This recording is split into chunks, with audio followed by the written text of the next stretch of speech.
Have you ever found yourself thinking, I don't even know who I am outside of this job? Or wondering, how do I keep this job from becoming the only thing that defines me? That kind of internal questioning doesn't signal something is wrong. It's a sign you're evolving. Welcome to the Lawyer Burnout Solution, the podcast for women attorneys who want to stay in the careers they've worked so hard to build without running themselves into the ground.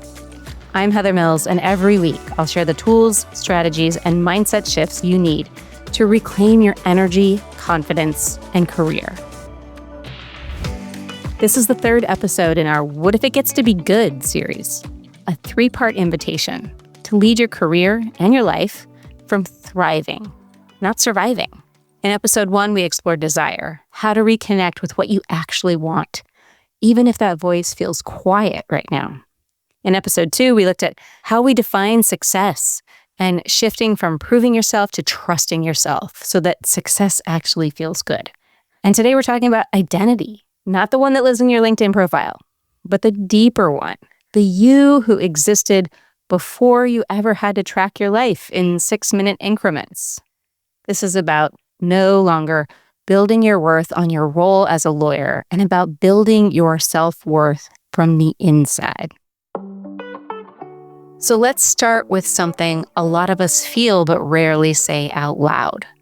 What happens when you've worked so hard to make it and you still feel disconnected from your life when you get there?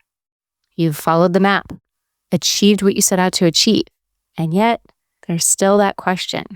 Why doesn't this feel better? You're proud of what you've built, and you should be. But if part of you feels disconnected from it, like you've built something that doesn't quite fit anymore, you're not imagining that. I remember when I was practicing as a class action lawyer, even my life outside of work revolved around the law. My activism, the nonprofits I was involved with, the volunteering I did, the people I hung out with, they were all somehow related to law. And if I met new people who weren't lawyers, I had very little to talk about. Hate to admit it.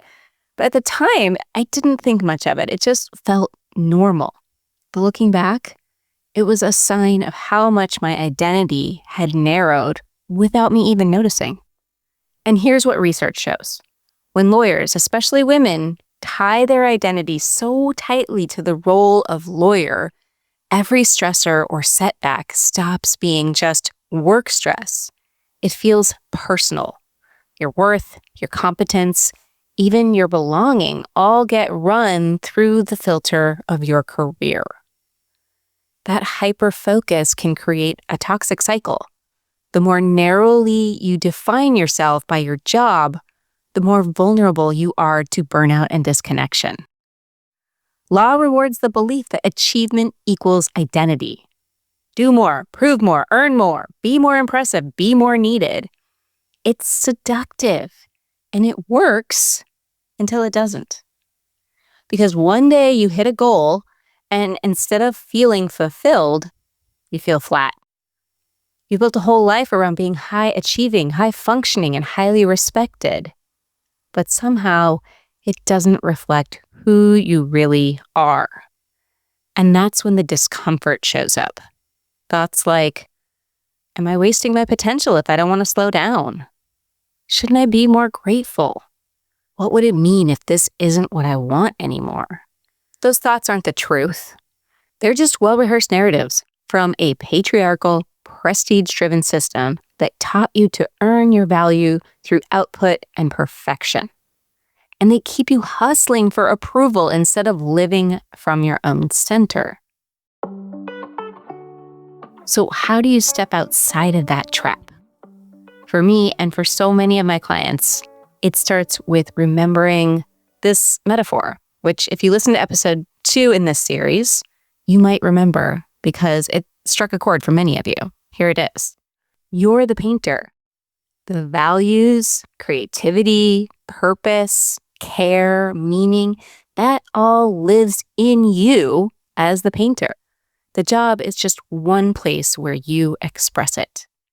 You will paint many things in your life, some bold, some subtle, some transitional. But none of them are the whole story.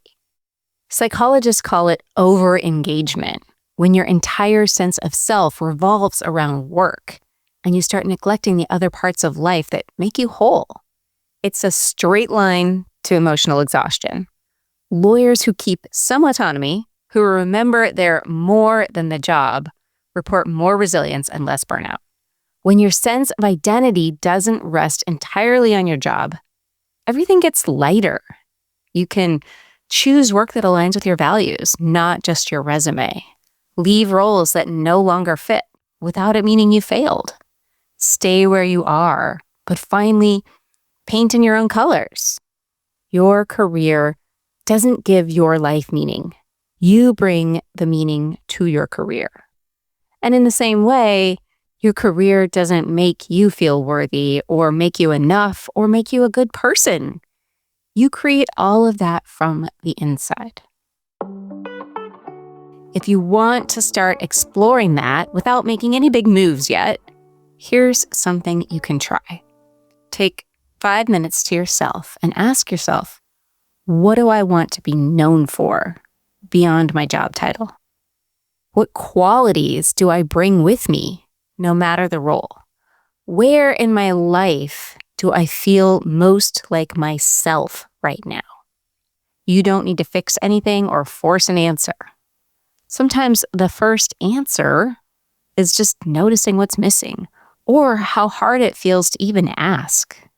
Now, if you hear those questions and your brain goes totally blank or you feel a little panicky, you're not alone. If you're judging what did come up and it felt flimsy or just not good enough, you're not alone either. Your brain might offer thoughts like, everything I'm known for is tied to my work. I don't even know what's left without that. The qualities I bring, they're all about being a good lawyer, competent, detail-oriented, responsive, relentless, persistent. Does that even count outside of law? Honestly, I can't remember the last time I felt most like myself. I've been in lawyer mode for so long. If any of that sounds familiar, there's nothing wrong with you. You're bumping into how deeply the profession has fused your identity with your role. And that can put you on a path toward burnout. And this isn't rare. Nearly 80% of legal professionals say burnout is at least a sometimes thing. And for almost 1 in 10, it's basically a permanent roommate. That's not about being weak. It's what happens when your work takes over and there's no room for flexibility, autonomy, or a self that exists outside the job. And here's where the shame can sneak in. You might think, if I can't answer these questions, maybe I don't have an identity outside my work. But that's not the truth. It's just that part of you who knows those answers haven't been given a microphone in a while. If you recognize that part of you hasn't had a voice in a while, this is the point where things start to open up, because you don't have to have all the answers before you begin.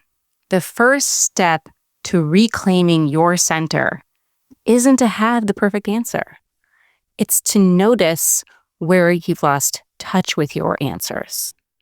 From there, you can start expanding your sense of self to hold more than your career, your values, your relationships, your sense of humor, your creativity.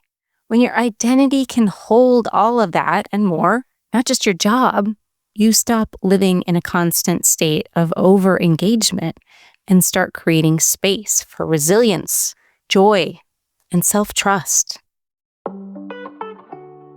There's a cultural script in law that says the busier and more stressed you are, the more valuable you must be. But that's not resilience. That's just depletion with a fancy title. Here's what I see in my clients and what I've experienced myself. When they step outside of that script, you start trusting your own preferences, rhythms, and wisdom. You enjoy your work more because you're not hustling to earn your worth. You feel less reactive, more grounded. You laugh more. You notice beauty again. You feel less judgmental because you started to extend that grace to yourself. You stop trying to prove you're good enough. Most importantly, you stop letting your performance dictate your value. That doesn't mean you never fall back into old patterns. I do too. But now I know how to come back to myself. And that's what I want for you. Not a brand new life, just a way to live more fully in the one you already have. Because you're the painter, and you're going to paint many canvases in your life. If something in this conversation resonated with you, if you're feeling the pull toward a career that actually fits, I'd love to help you explore that. This is exactly the work I do with my clients. Not just burnout recovery, but identity reintegration, purpose, clarity, and redefining success from the inside out. You can book a free call using the link in the show notes. There's no pressure, just one honest conversation about what comes next. If you missed the first 2 episodes in What If It Gets to Be Good series, you might want to go back and start there. Episode 1 is all about desire, how to hear your own wants again after years of putting everyone else first. Episode 2 dives into how to stop proving yourself and start trusting yourself so that your success actually feels good. That's it for today's conversation. Thanks for being here and for making space to think about who you are but beyond your job. So take good care of yourself this week, and I'll meet you back here next time.